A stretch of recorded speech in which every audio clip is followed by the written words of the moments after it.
Welcome back to the podcast. We've got my most interesting friend, Kylee Swenson Gordon, on the show today. She's going to talk about some stuff that's going to blow you away.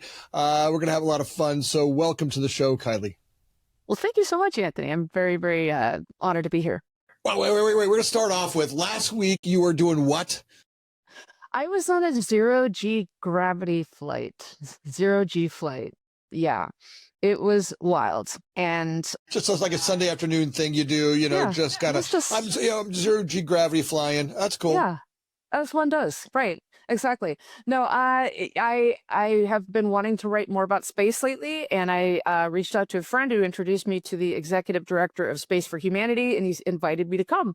And it was about 30 of us on the plane, all told, including the pilots, and every single person in this flight was just fascinating to me. They all have interesting stories, but I'll tell you, I was terrified, obviously, because I've heard it called the vomit comet before. And you do have to take Dramamine, and there's something else for heartburn you have to take, because your body is like, whoa, what's happening to me? And even like Vicks Vapor Rub, you put it on your wrists, and you get on this flight like any other flight, and you go up, seatbelts in a seat, and then you reach cruising altitude, and then you get off, everybody's shoes are collected and put away. And then you get onto this other part of the flight. It's all padded. It's all this like white padding, and you lie down. I've been in padded rooms before. All right. I know those. Yeah. Yeah. All right, wait, so wait, let me paint this picture. So now you take off like a normal airplane, normal seats, You're on it. About what time in the morning are you doing this? It was 10 a.m. when we took off. So because we have to go through a number of things to prepare. All right. So what's the preparation? Is there a training? Is there video stuff you do? Do you go through like a little course before you get started? You do. And you can't drink any alcohol the night before. You have to be like in really good place. You have to sleep. You have to be in good shape. Then you go through, the pilot talks about what's going to happen. You're in airspace outside of Long Beach, California, and it's going to be between 19,000 and 35,000 feet. And you're going to do 15 parabolas. They take you up. So you're up at 19,000, you do a climb up, and then what is it, the little drop? Kind of okay. Yeah. So it is, the first two parabolas are you're experiencing lunar gravity. So that the like leaping kind of, you can leap and woo.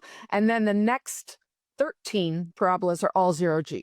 So you are weightless. And when you're going up, you're experiencing hypergravity.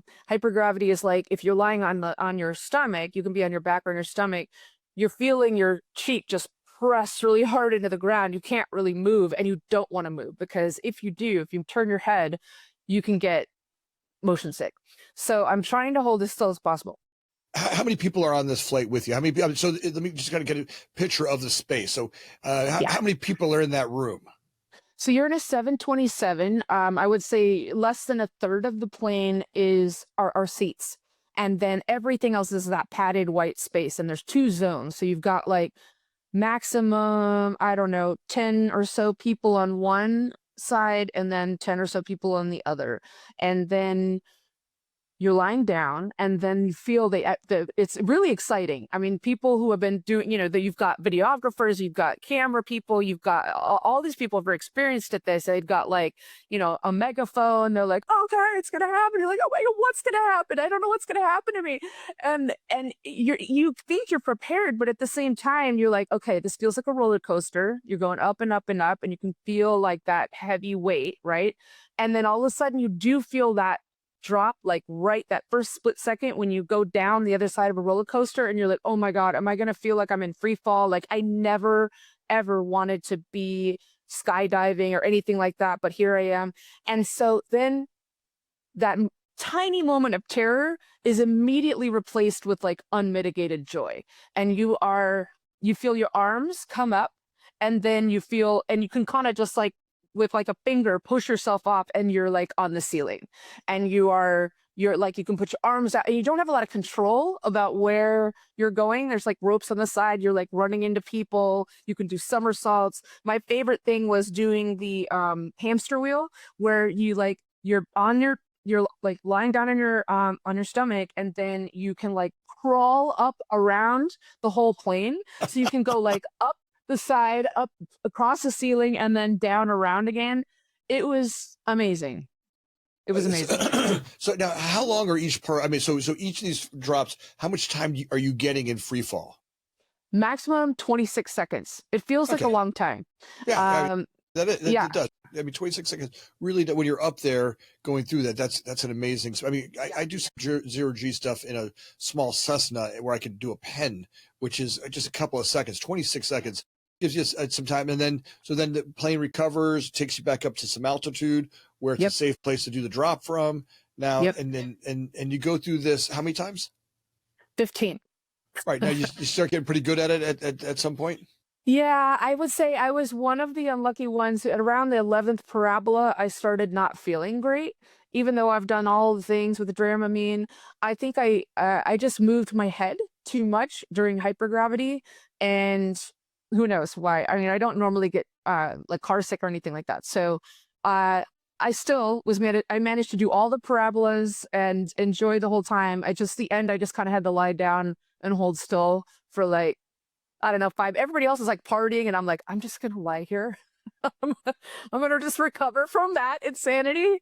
Well, it's just fair enough. Like, look, the first time you go through something like this, and look, this is what it's like to break through a new space as human beings, right? We've been able to do this kind of stuff for a while, right? But as we really start to look at what's this big idea of going into space, right? By the way, we're going to all get scared, right? Right. That thing you talked about that I just picked up on, what I really love is that moment of terror, right? And I almost venture to say that just about everything in life that's worth living, the real experience, really adventure of life, is right on the other side of scaring the crap out of yourself, right? It's kind of like right on the other side of that. Like if I want to be in a great relationship, I got to pick up the phone and call it. Hey, if I want to be in a great relationship, I might have to say, hey, I love you. Yeah. Right. The other side of, right. Or the other side of, hey, I want to be vulnerable, or the other, or any business adventure. I got to start, make that first call to my first customer, right? Yeah. Whatever it is, it's on the other side of that. And so now you go and do this. Any idea how much it was? If you wanted to pay for it, I know you got invited, but I don't know. I was afraid to ask. However, there was a venture capitalist slash astronaut himself on the flight, CEO of a couple of different companies.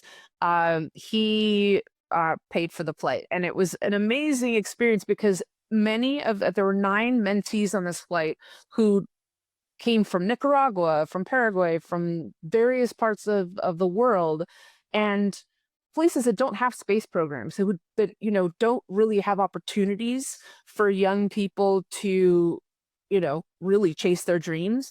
And so this was sort of a launching pad, literally, for these people to reach their dreams. One woman I met, she was living on food stamps, and now she's getting her PhD in aerospace engineering and is working she's working at NASA. So I really do believe what you were saying. You have to take risks. You have to get uncomfortable. I was in a touring recording band for many years. I played all around the country, and every time was terrifying. Like, you would think that I would get like used to it, but I had my former bandmate and I, like, I would say, look, can you just shake me before I get on stage? Just shake me. Like, and he would be like, "Ah," and I would then get on stage and be able to, like, okay, because and not every show I played was a great show. Some of them better than others, but I just kept doing it. I kept making myself do that thing. And so I really do believe that you have to be uncomfortable to succeed. You have to be able to take that risk if you really want to have that, like, exhilarating, awesome feeling on the other side. You have to be willing to do something that you're uncomfortable with. but nobody teaches us that. There's no, look, there was not a class I took that taught me that being uncomfortable was the gift, right? In fact, just the opposite. My mother, from the second I was born, there was a boob in my mouth, there was a bottle in my mouth, there was, anytime Anthony was uncomfortable or Tony was, I was comforted, which is beautiful. Here, I'm not saying my mother was malevolent anyway. It was beautiful that she wanted to take care of me, as we all want to take care of our offspring. It's a beautiful thing, but being uncomfortable, right? Learning that wasn't something that came naturally. And, drugs and alcohol came along, and, I kind of continue to hide from the uncomfortableness. And there's something about finding out that being a human, it's actually wonderful to be uncomfortable, that you get these discoveries, you try these challenges, that in that discovery, in that understanding that I am uncomfortable, there is another gift to be had that you could not have without taking that step. And I think that's, a lot of the adventures. You are this magician of uncomfortable. You have traveled through many, many parts of your life, from your journalism to all the work you do with the different big organizations you work with. You've really transitioned through some amazing experiences. And I'm going to talk, let's jump into some of that a little bit, because you have worked on some great stuff. I want the audience to know, the different places you've done. And by the way, don't forget, guys, we'll get an AI. I'll get an AI with her in just a second. But let's talk about that. Some of the work you do, the voice that you are for the big organizations that you work for. Okay. Well, I do want to tell you that on the other side of that discomfort, sometimes you will fail, sometimes you will succeed, and I have fallen flat on my face before, and then I always get up, and but it always leads to something better. So I have been a music journalist. I was a music journalist for 15 years, and the magazine industry imploded in general, and so I found a way to parlay that into content marketing. Back in 2012, a friend of mine said, "Do you know what content marketing is?" And I was like, "No, what's that?" And he was like, "Well, it's basically what you do. It's storytelling, but for a brand." And so I started to work for Autodesk and had to go. It was like a complete left turn in a way, because we were talking about building, architecture, engineering, construction, manufacturing, and film and games and other stuff, but things, I've never talked about before. And it was awesome. I mean, there were so many great stories. Like, one story and another related to space was this company called Sega Space Architects. They create the circadian rhythm lighting system that is currently on the International Space Station. So getting to tell other people's stories, that's what fuels me. Getting to talk to people and learning new exciting things that may turn me in a new direction in life, I get a lot of fulfillment from them. Well, I mean, isn't there, essentially that's what's made us humans, the difference between us and the animals out there, is that we're these great storytellers. And through the stories we've been able to tell, has really created the civilizations that we have, the countries that we have, the religions that we have, the money that we have, are all through amazing storytelling. Yeah, right? absolutely. Yeah, I mean, it's the thing that connects us all as humans. It's I'm always looking for like that emotional connection in a story. To me, even if you're trying to sell a product, um, there's got to be some emotional connection. Otherwise, it's not going to resonate. Well, and I think that's the place to practice, right? Is how do you tell your story? How do you tell your company's story? How do you tell your your own personal story?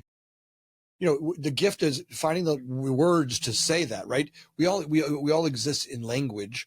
And, I was spending some time with our operations folks, and we're talking about, a corporate language, right? Who are we as an organization? And it literally starts with the language of what's like when you walk in the front door, right? What's the language you see when you walk in the front door? What does that front door say to you? Or the first time someone calls you from our company, or the stuff that you get from us as an organization, the documentation, the paperwork, that's all language. That's all part of the story, right? It's not just the words that come out of my mouth. It's kind of all of the things that tell a story about us. Yep. Yep. Right. It's hardest, I think, to tell the story about yourself. That's the one I struggle with most, but I love to tell other people's stories. Yeah, that's kind of interesting. I wonder why that is. Is it something from our childhood where we're said kids should be seen and not heard? I mean, what is it? We're afraid it's too much of our ego. Is it the Christian background that our country went through to really, stay humble? The meek shall inherit the earth. Where do you think that comes from?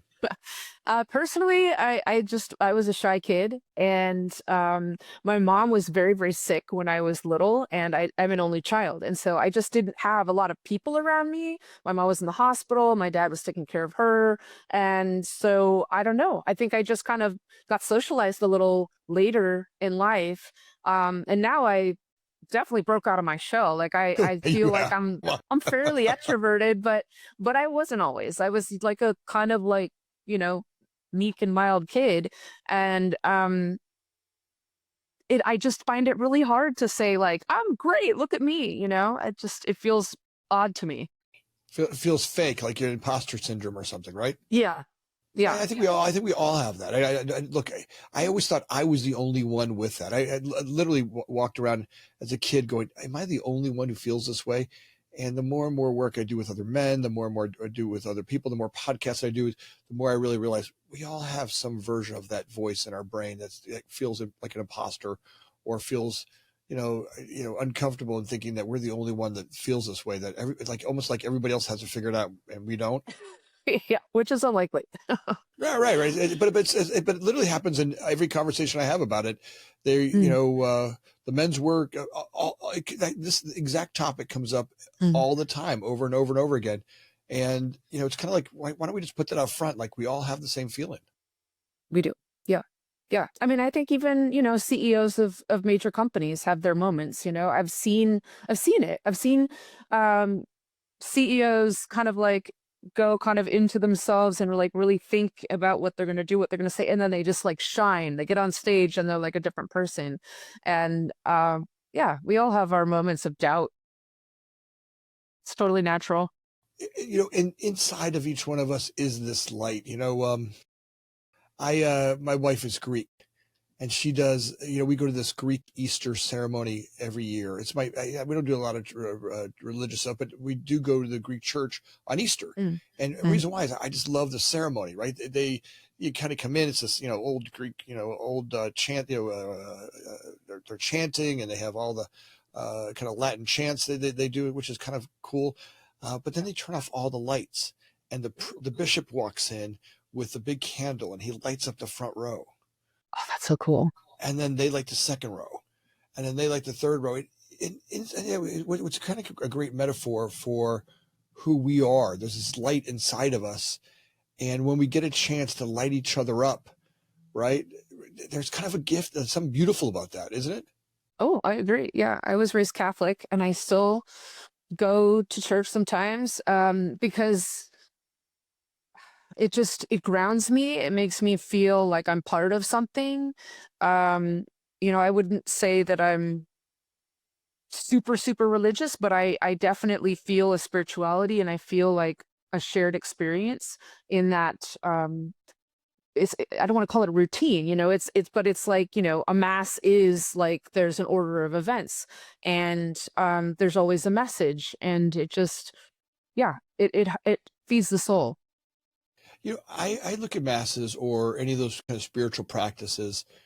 There's a root. What's nice about the routine, it's almost meditative, right? It almost has me go through, if I go to mass, the ritual of it, right? The way that we enter, the way that we do the beginning of it, and as they go through sacraments, and there's almost when I sit and meditate or I've tried to meditate, I'm not really great at it, right? Because I sit there About and two. asteroids go through my brain the whole time. I'm like, Me it's not too. ever, right? And most of us have that same spot, right?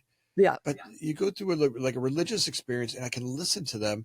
That was kind of my first form of meditation, right? You kind of get Yes. drowned into a moment of where you're not Yeah. trying to be, you're not trying to do, you're just being for a moment, listening, right? It does feel kind of good. And, when we're allowed to do that, at least for me, I get the sense of that's okay. I get to just listen.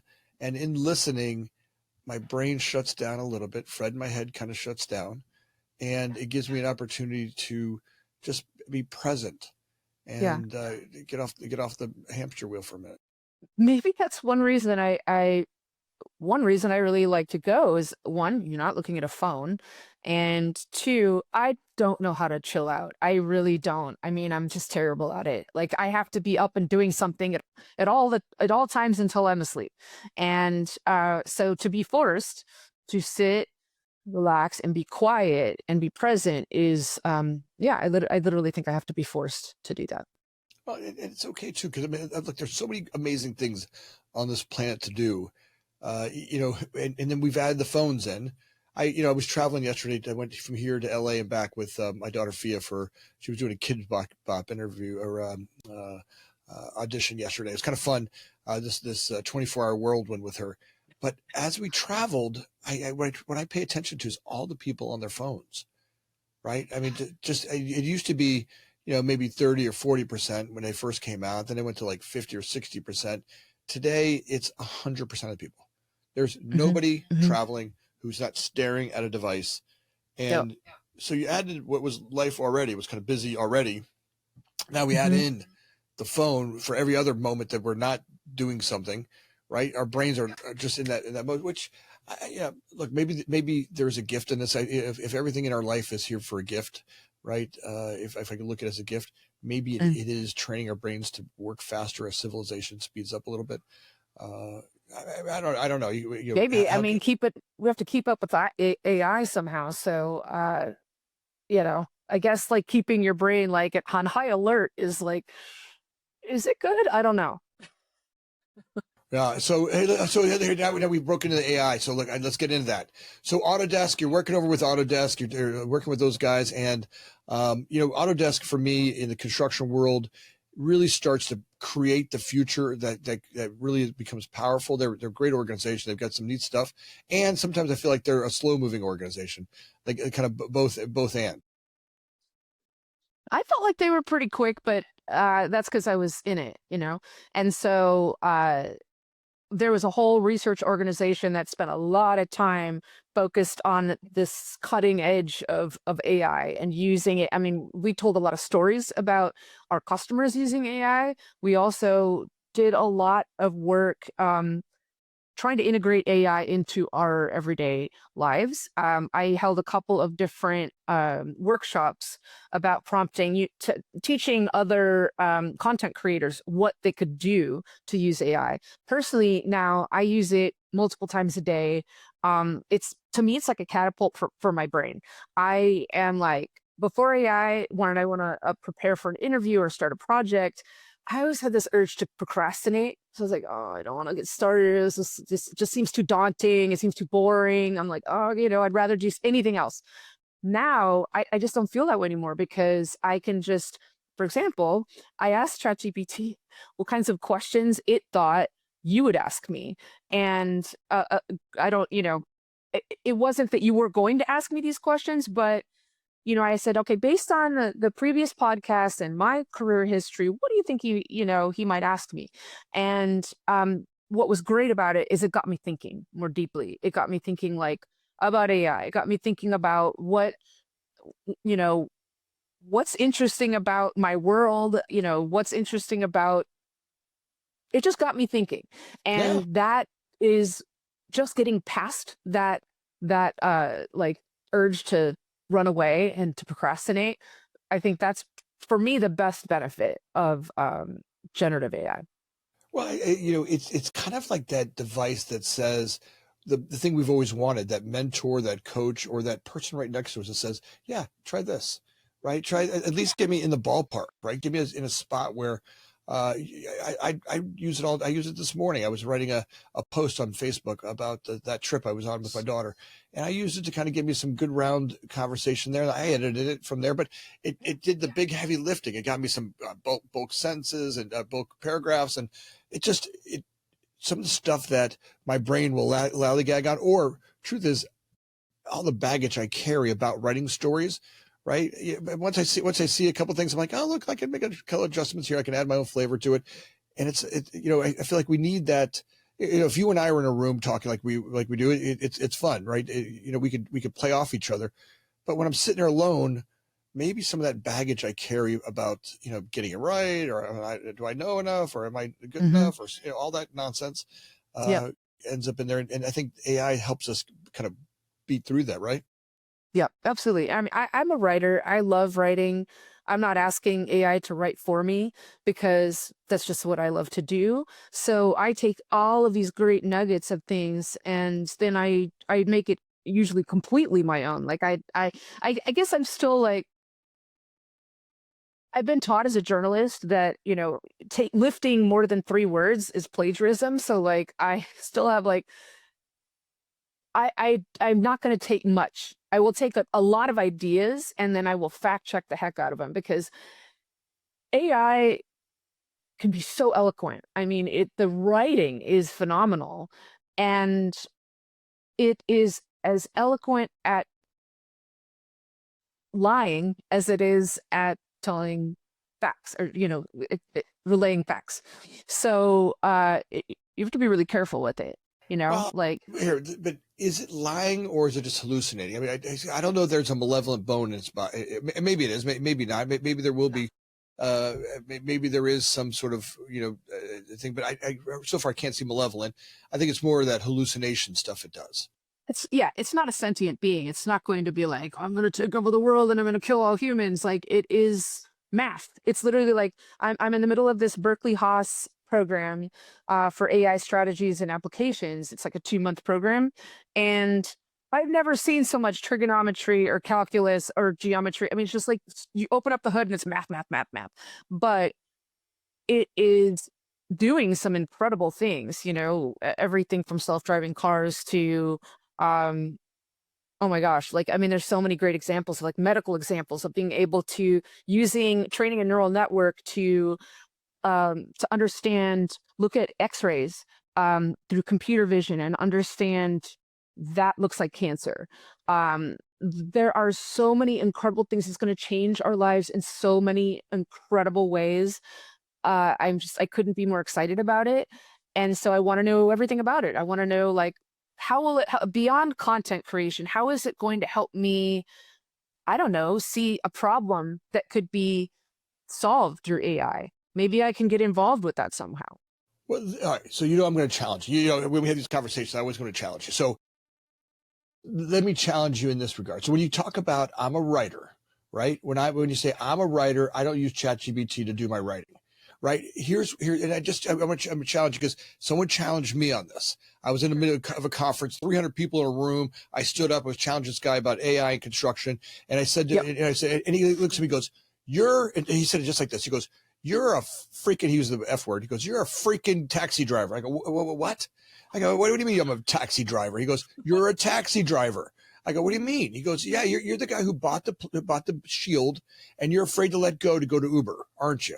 Right? He goes, you're stuck with your Shield, right? You paid Um, $200,000 for the Shield to be a taxi driver, and you're well, afraid to let go of that because you got yeah, this.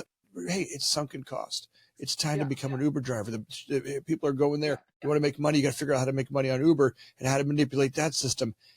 So the question I ask you is, like, if we stand back, right, the holding on to, I'm a writer, right? And my wife, by the way, my wife has the same conversation around being a lawyer, right? She's not, I'm not ever write a brief, um, but I wonder, as we're able to let go and lay into, it does a pretty decent job.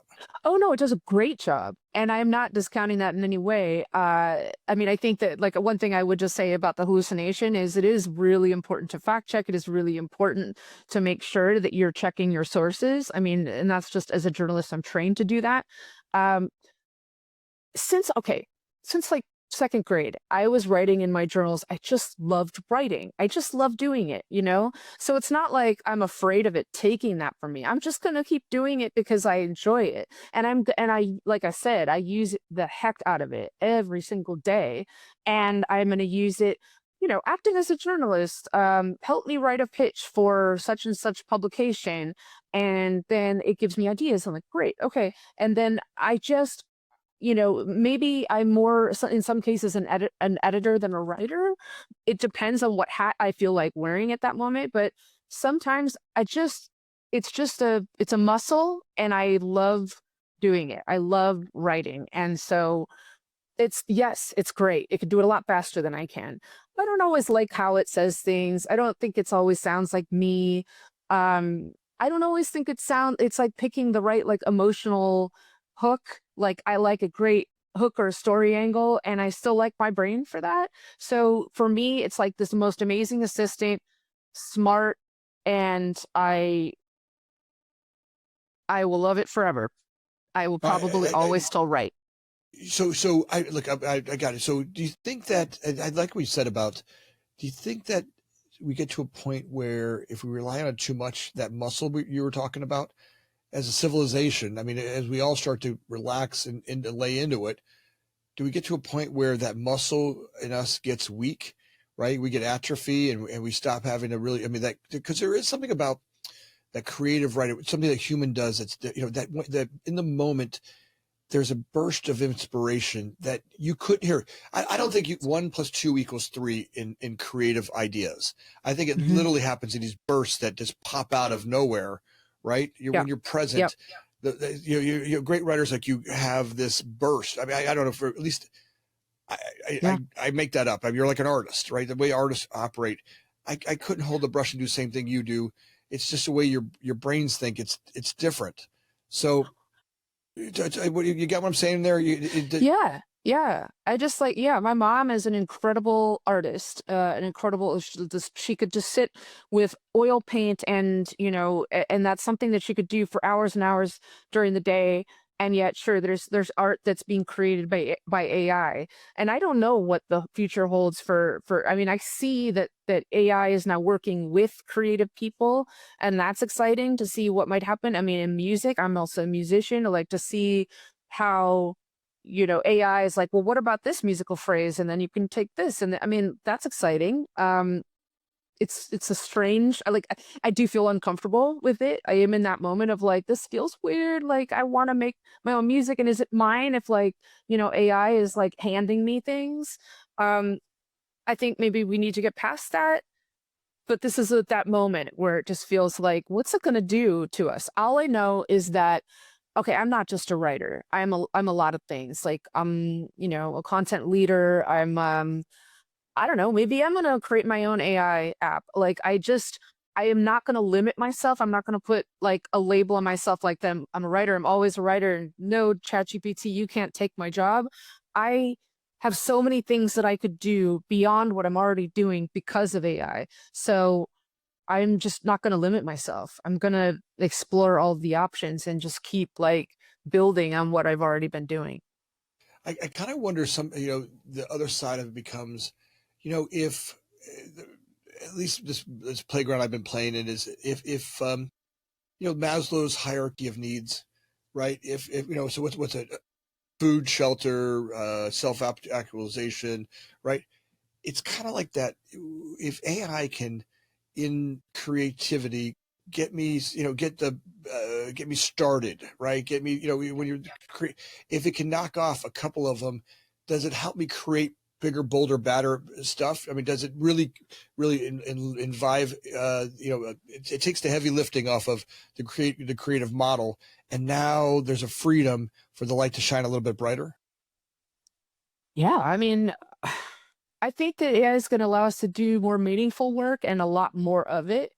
Um, because I have a hard time sitting still, I get kind of pissed off if I get to the end of the day and I haven't, like I've only ticked off one thing on my to-do list. I still have like a physical to-do list. I still like being able to like physically Yeah. with a really pretty marker. I mean, I want to be able to get a lot done. And the way I see it, AI is allowing me to be a lot faster, to do a lot more, to, it just is like be more creative, actually.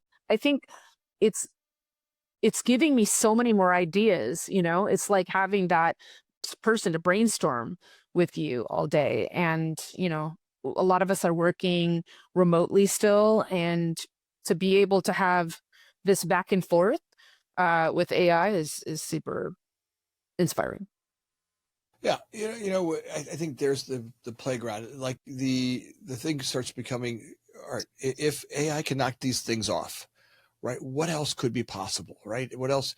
What if I could get rid of the stuff that's just painful, and you know, the Wayne Gretzky conversation, you know, he always said, I'm a great ice hockey player, not because I know how to skate better than anybody, but I know where the puck's going, and I always skate to where the puck's going. As we start to look at AI, you know, brands like Autodesk, brands that we work with, you know, are they, you know, the more we play with it, the more we can start to see these kind of patterns about where it's going. And, you know, same for us, right? I think that's the gift of really diving in all in to it. Well, yeah, an example of Autodesk for, let's say, architects, they are using software like Autodesk Forma, which is enables you to work with AI to, in the very early stages of planning like a building project, to look at all of the different factors, simulate things like um, sun, like solar energy, wind load, noise, like all of these different factors, and carbon, you know, thinking about embodied carbon, all of these different factors, right? And then it speeds things up. So it's going to save you a lot of time, a lot of money, and like you can position the building so that it gets the right amount of sunlight and yet like it conserves the energy. Like there's so much that you can accomplish. You can do a lot more projects. I mean, that's the idea, is that you know, maybe there are fewer people per project because AI is assisting, is augmenting that designer, but you're able to do a lot more. And we have so many problems in the world, and so many, I mean, there's a need for a lot more housing, a lot more infrastructure, a lot more products, and you know, we have a lot of uncured diseases. You know, there are a lot of things that AI can do that will lengthen our lifespan, that will enable us to really tackle, you know, climate change, a lot of issues.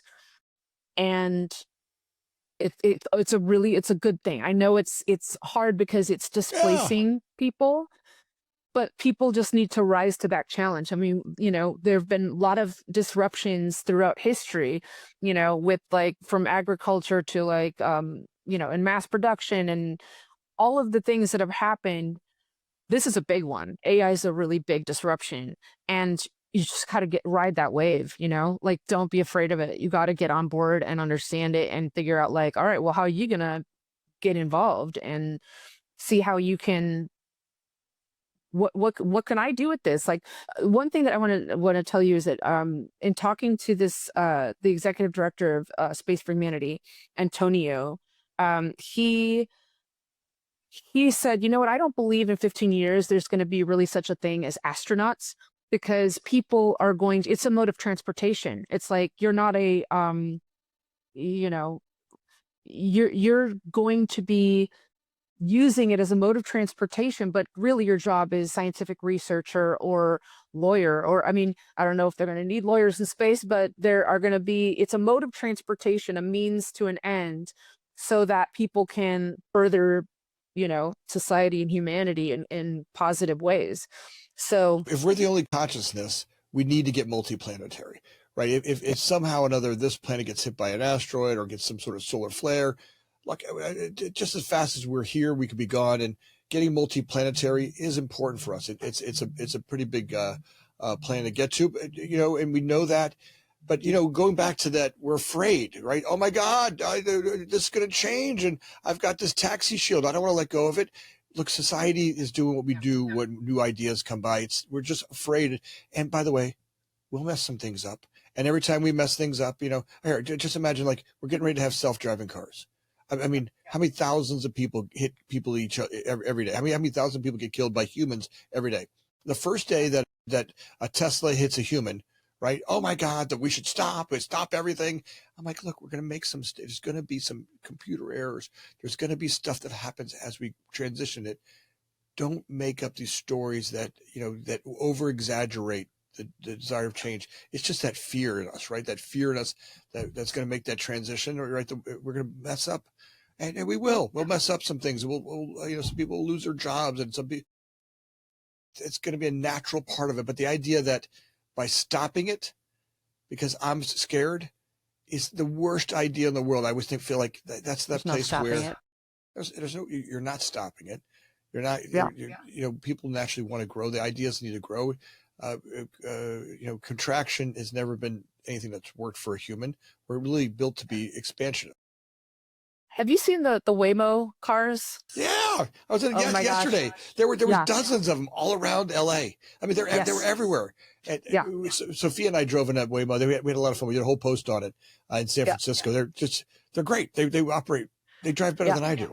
They're really good, and they're way more patient. Way So more. I in San Francisco, they're just everywhere, and they will just sit there. And if somebody like stops in the middle of the street and has a conversation, it won't be like, "Hey, get out of the way!" Like it'll just wait. But look, the spot that's going to go to, really the idea is start thinking about what are the things you could do in cars that, get rid of the steering wheel, get rid of here, if you could sit any way you wanted in a car and you could do anything you wanted in a car, what could you do, right? If you want to talk about where's the puck going, quit thinking about the car like a car. Think about it as just a transportation piece. Imagine being able to get, you want to go to New York. I'm in Chicago. You want to go to New York. Imagine being able to get on a transportation piece, different sizes for different families. Get on it, sit and watch TV, entertainment. Wake up in the morning, take a shower, right? Get changed, and wake up in Manhattan. And you never knew you literally had the vehicle was like a little mobile hotel room. Or you could travel the country, you could travel the world. The things that you're going to be able to do in a car. I just saw a group of people that are working on pizza delivery, right? They're doing pizza delivery in under 8 minutes. They're going to make pizzas in the vehicle. Right here, just imagine that it's an automatic machine that will make pizzas while the vehicle drives. Imagine that. Imagine you're a mom. You get home from soccer. Hey, what do you guys want? I want pepperoni. You can get customizable pizzas for the family, and you can't go wash your hands and be at the table in 8 minutes. Just the family could have just the things that are about to happen are so dynamic. The idea that self-driving cars are going to kill you, and just because we can't wrap our brains around it doesn't mean that we should stop it. And I think that's the place to play in. Like, okay, great. What else could you do in a car? Could you get a massage in a car? Could you get your nails done or your hair done? Right? So many options. Just imagine a hairdresser just having a vehicle that automatically takes you around to customers. Right? I just imagine the things that you could do. Yeah. That you could meet them right outside their office. You don't have to walk. You literally walk outside the hairdresser's, in front of your house, and then she doesn't need to drive, or he needs to drive. She could show up at the next place. Right? Just the things that will be able to happen for us start to get really kind of cool. Just the game to play is, do what you do. That creative part of you that's out there trying it on. Right? Yeah. I think ethics are going to be really important, and that's one reason I started taking this course, this program at Berkeley Haas. What's gonna, how did they create the ethical guardrails? And it's important. I mean, there are companies doing some incredible things, AI startups, and there are ethical implications, and they have to. I think this is teaching me that if I have an idea and I think that AI could help solve a problem, then I'm going to very carefully consider the ethical implications before I go too far down the path. And it just all of that has to be regulated. I mean, that's just part of the deal. Like, we could go really fast and furious with this AI thing, and we could create a lot of collateral damage along the way. So I do believe it's important that we get it right. I'm with you, but I don't know that. What I've known about myself in growing businesses and growing ideas is that analysis paralysis also stops, right? I get you. We don't want to do some real major harm, right? And we are, right? I mean, we're going through it right now in governmental cuts, right? All of a sudden they're like, cut all this stuff. And like, all of a sudden you're realizing, hey, there's 300,000 people that aren't eating because you just made that massive cut. Let's not throw the baby out with the bathwater. It's going to happen in growth, right? It's going to happen in these transitions, but we're smart. We'll recover quick. I always feel like the idea is that as a leader, my job is to make decisions, and sometimes I make them quick and I find out that I'm wrong faster. Right. Yeah. But in order to grow them, we're going to go through that. I think you're right on. Just how do we do that? What's the training? What's the fundamental practice? You got to let go of our ego. Hey, I made a mistake. Let's own up to it quickly. Right. The problem is when we start defending the bad mistakes, the bad ideas we created, like hold on to like that. I think that's the part you're talking about. It's like like let go of it. Like, hey, you messed up. You made an idea. You just intruded on someone's rights. Let's step back and go like a musician or all this content that we're creating using AI that scrubbed the internet. I mean, they're got to figure some of that stuff out because people worked real hard to create some of this stuff. Yeah, absolutely. And I think that we do have to walk before we run, but we do have to walk. So you can't, that what you're talking about, analysis paralysis, it's important that we try things out, that we get like a minimum viable product for ideas, and we start to, you can start to monetize something, and at the same time you don't take your eyes off of like the ethical, I don't know, the moral compass, and just making sure that you can see like, oh, I can see this mistake happening, and if you can catch it before it actually happens, that's the ideal situation. Do you think AI, to your point, do you think AI can have it hold us to a higher moral compass? Ooh, can it? Sure, I think it could. Um, but it's all about what is going into the AI, because there's a lot of bias that is being injected into AI from humans, and that bias has to be weeded out.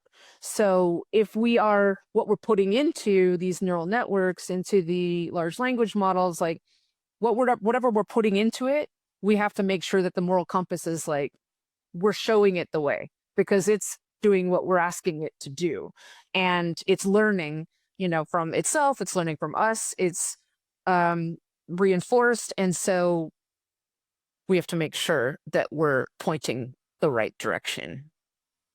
Look, and I think these are the conversations that are fun to have when we all relax a little bit and can stand in the room with the people who have the most opposite ideas that I do, right? And we could challenge that in a way that's not ego deflating, right? It's a playground.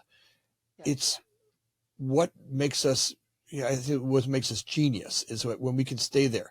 Now, the problem I see is that religion, politics, maybe even governments have created a divide, and maybe in order to really self-create, right, without having division. It's us versus them. It's self-funding, self-creating. If you look at the religions of the world, I think they're all talking about the same God, but without having it be this religion's are the right one, that's the wrong one.